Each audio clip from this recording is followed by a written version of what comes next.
रहीम, आज आप लोगों ने फ्लूइड डायनामिक्स का एक्सरसाइज करना है जिसमें सबसे पहले एमसीक्यूज आते हैं। लेकिन इससे पहले आप लोगों को मैंने समझाना है फ्लूइड फ्लो के बारे में। किसी स्टूडेंट ने बताया था कि इसको भी एक्सप्लेन कर ले। फ्लूइड फ्लो को मैंने इक्वेशन ऑफ कंटिन्यूटी में आप लोगों के साथ डिस्कस किया था कि फ्लूइड फ्लो आप लोगों के साथ दो तरह की होती है। एक टर्बुलेंट होता है, स्ट्रीम लाइन फ्लो होता है। दूसरा आप लोगों के पास लैमिनर होता है।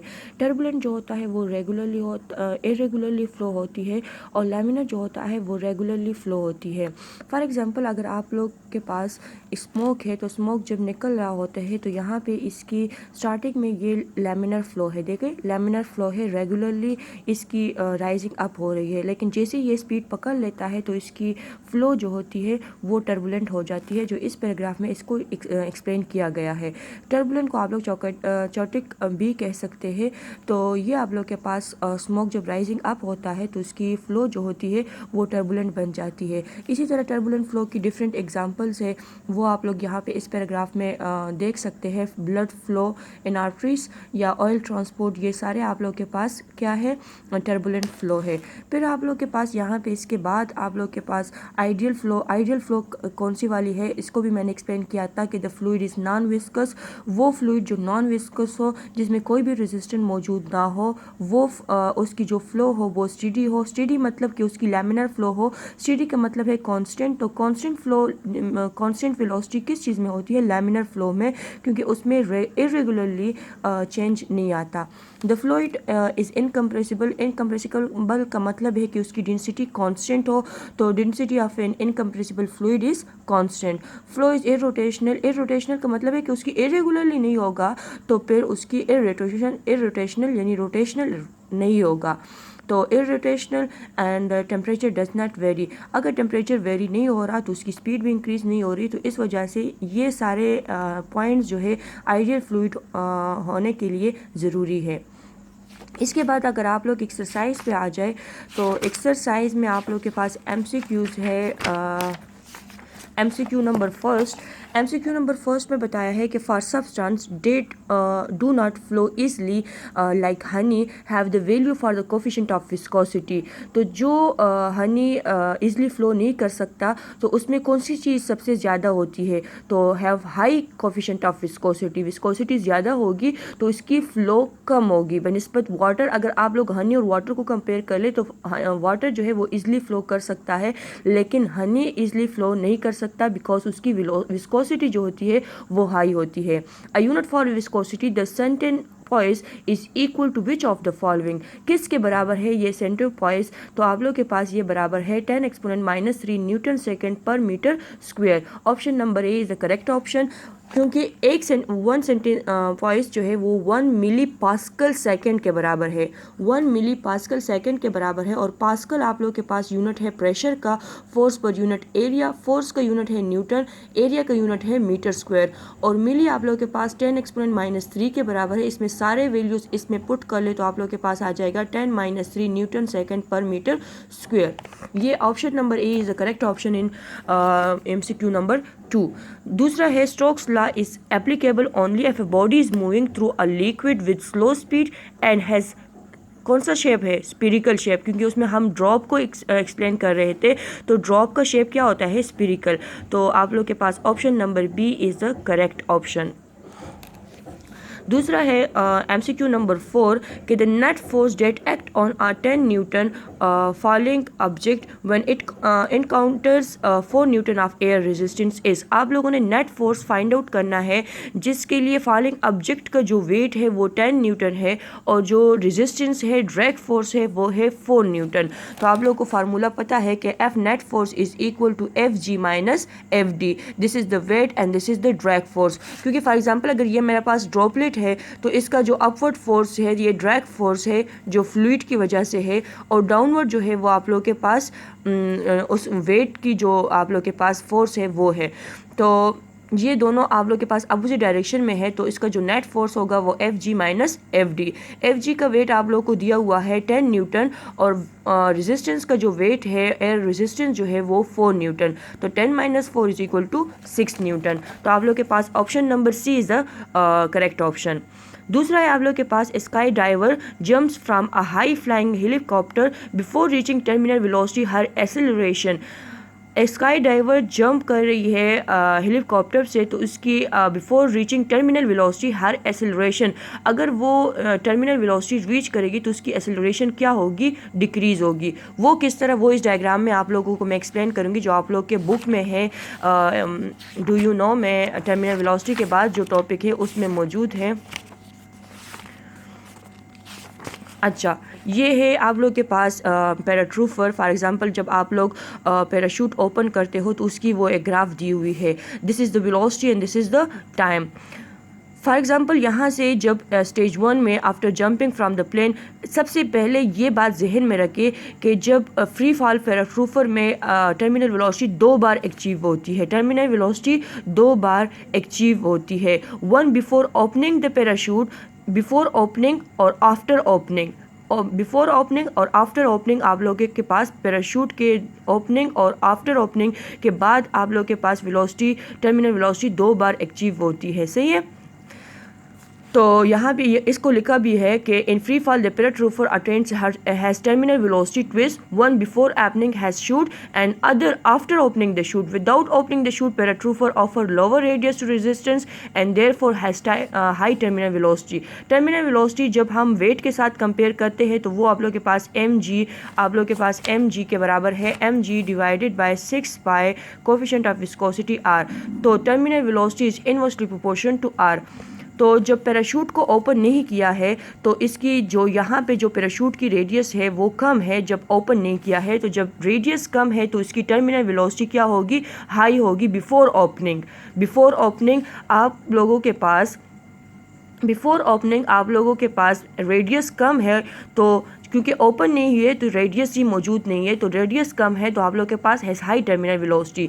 लेकिन जैसे ही उसने ओपन कर लिया तो यहाँ पे इसका रेडियस ज़्यादा हो गया, जब रेडियस ज़्यादा हो गया तो इसकी जो टर्मिनल वेलोसिटी है वो कम हो जाएगी। तो इस वजह से यहाँ पे लिखा है कि wears after opening the chute and has large radius therefore having sufficiently low terminal speed to allow him to fire safely on the ground. तो इस वजह से आप लोगों के पास वो टर्मिनल वेलोसिटी स्लो हो जाती है क्योंकि यहाँ पे इनवर्सली प्रोपोर्शनल है।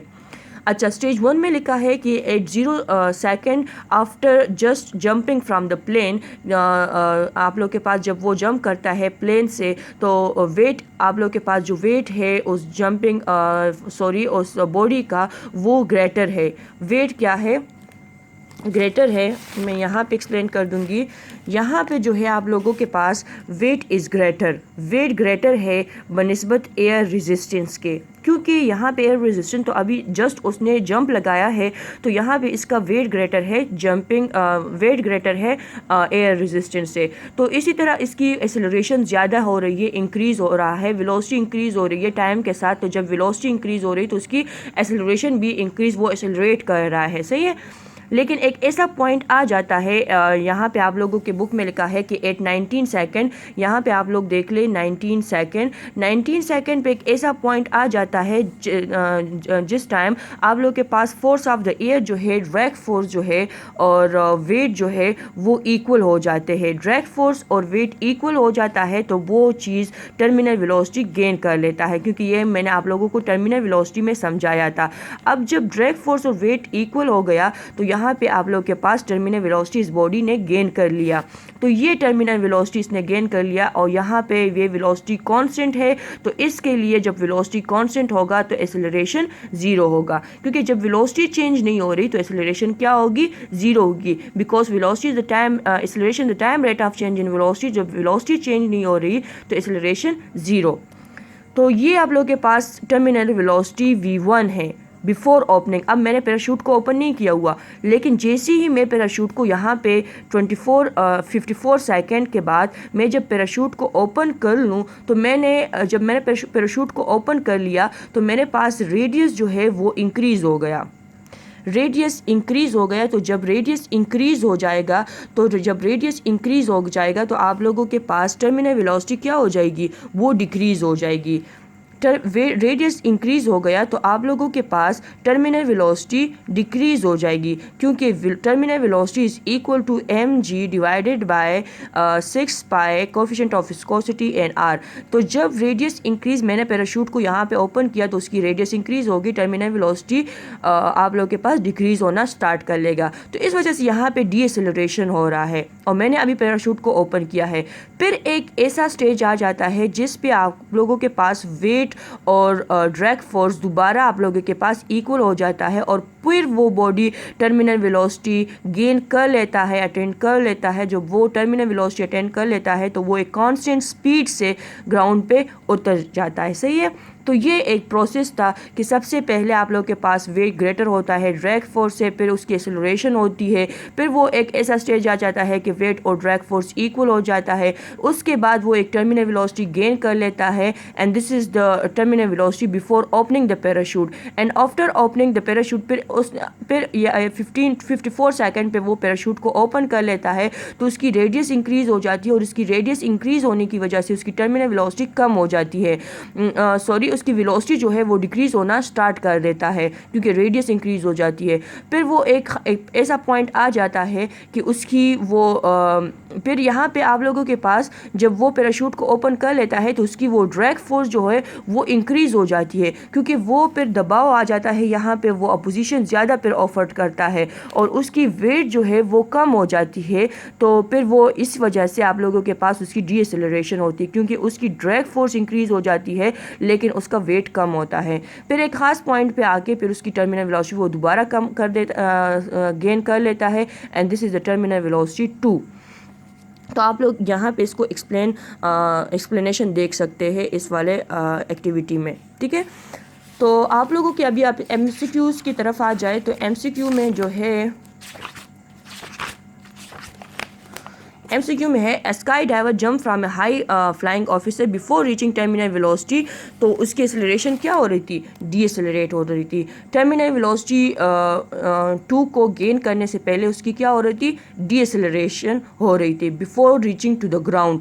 अगर before reaching to the ground लिखा है तो फिर डीएसेलरेशन हो रही है और जब after before opening the parachute उसकी जो टर्मिनल वेलोसिटी से पहले क्या हो रही थी, एक्सेलरेशन हो रही थी। तो यहाँ पे आप लोग क्या लिखोगे, डीएसेलरेशन decrease. A terminal velocity the acceleration of a falling object is 0 because terminal velocity पे आप लोगों के पास terminal velocity क्या होती है, constant velocity होती है। तो आप लोगों के पास acceleration जो होता है वो 0 के बराबर होता है। दूसरा MCQ है आप लोगों के पास कि according to the equation of continuity AV is equal to constant, this constant is equal to volume flow rate. ये आप लोगों ने इक्वेशन ऑफ कंटिन्यूटी में पढ़ा है कि AV is equal to constant then AV is equal to del V divided by del T। This is the speed, this is the area and this is the volume flow rate. MCQ number 8 में है कि at the construction in the cross section of for ideal fluid from equation of continuity it follows that the speed of fluid is greater. अगर आप लोगों के पास area कम हो रहा है तो स्पीड क्या होगा, एरिया कम हो रहा है तो स्पीड क्या होगा, इंक्रीज होगा, ग्रेटर होगा, क्योंकि एरिया एंड स्पीड जो है वो आप लोगों के पास इन्वर्सली प्रोपोर्शन है। ये हमने इक्वेशन ऑफ कंटिन्यूटी में पढ़ा है। दूसरा MCQ नंबर 9 इंक्लूड नहीं है क्योंकि ये टॉपिक आप लोगों ने नहीं किया हुआ। एंड MCQ नंबर 12 पे आ जाए। At a center pipe has a cross-sectional area ये 0.001 meter cube square in which water is flowing at 10 meters per second. The volume flow rate is, आप लोगों ने वॉल्यूम फ्लो रेट को find out करना है। तो वॉल्यूम फ्लो रेट आप लोगों के पास बराबर है, volume flow rate is equal to del V divided by del T is equal to AV आप लोगों को दिया हुआ है ये एंड V इज दिस। तो आप लोग मल्टीप्लाई करके आप लोगों के पास वैल्यू आ जाएगी। तो option number B is the correct option. दूसरा है at sufficiently high speed the flow of viscous fluid becomes turbulent. तो क्या हो जाती है, हाई स्पीड जब गेन कर लेता है डायरेक्टली अब्रप्टली चेंज आ जाता है तो आप लोग के पास वो फ्लो जो होती है वो टर्बुलेंट हो जाती है, इरेगुलरली हो जाती है। ये थे आप लोगों के MCQs।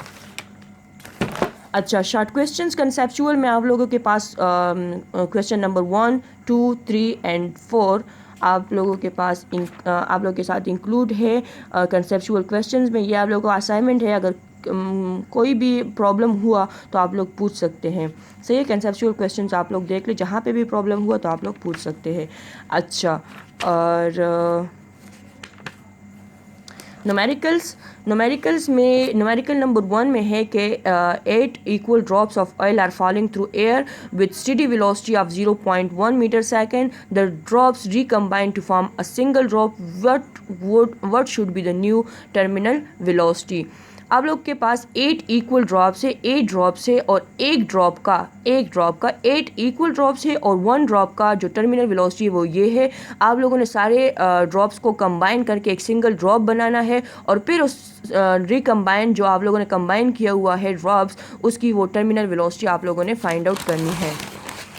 तो terminal velocity of 1 drop is this and volume of each drop ये आप लोग के पास इसके बराबर होगा. और 8 ड्रॉप से तो मैंने वॉल्यूम मेरे पास आ जाएगा V dash is equal to 8 multiply by V. फिर आप लोग के पास ड्रॉप की शेप क्या होती है? स्पिरिकल. तो स्पिरिकल वॉल्यूम आप लोग के पास ये बराबर होता है. इसको सिंप्लीफाई करके आप लोग के पास कंबाइंड ड्रॉप्स का जो रेडियस आएगा वो 2r के बराबर होगा. फिर terminal velocity of combined drop आप लोगों ने फाइंड आउट करना है. इसका फार्मूला ये है, सिंपल इस r डैश की जगह आप लोग 2r पुट करके आप लोग के पास वैल्यू आ जाएगी टर्मिनल वेलोसिटी की. प्रॉब्लम नंबर 1 ये हुआ. प्रॉब्लम नंबर 2 में है कि water travels through a 9.6 diameter the fire hose with a speed of this is the D1 and this is the V1. At the end of the hose the water flow out through a nozzle whose diameter is this is the D2. What is the speed of the water? आप लोगों ने V2 को find out करना है. यहाँ पे V1 और D1 दिया हुआ है, D2 भी दिया हुआ है और V2 को फाइंड आउट करना है. तो V2 को फाइंड आउट करने के लिए आप लोग के पास फार्मूला है A1 V1 is equal to A2 V2, then A1 by A2 is equal to V2 by V1, then V2 is equal to V1 A1 divided by A2 ये आ जाएगा. फिर आप लोगों के पास V2 को फाइंड आउट करना है, इस वजह से मैंने इस तरह सिंप्लीफिकेशन की है. और एरिया जो है वो आप लोग के पास इस चीज़ की बराबर है ड्रॉप की, या आप लोग के पास जो भी वाटर की जो एरिया है वो इसके बराबर है.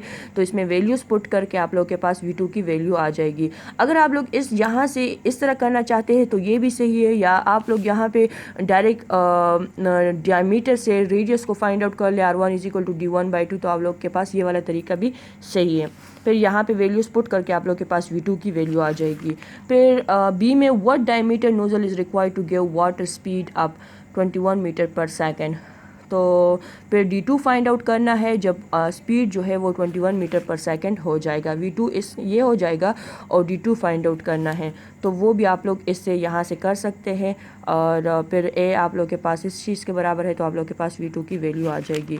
एंड असाइनमेंट आप लोग के पास जो है वो question number problem number 3 is your home assignment. तो ये आप लोग का होम असाइनमेंट है, ये आप लोगों ने सॉल्व करके मुझे फिर सेंड करना है. और ये और जो न्यूमेरिकल्स है ये इंक्लूड नहीं है क्योंकि ये टॉपिक्स आप लोगों ने नहीं किए. तो ये आप लोग का चैप्टर कंप्लीट हो जाता है. जहाँ पे भी प्रॉब्लम हुआ तो आप लोग पूछ सकते हैं. Thank you.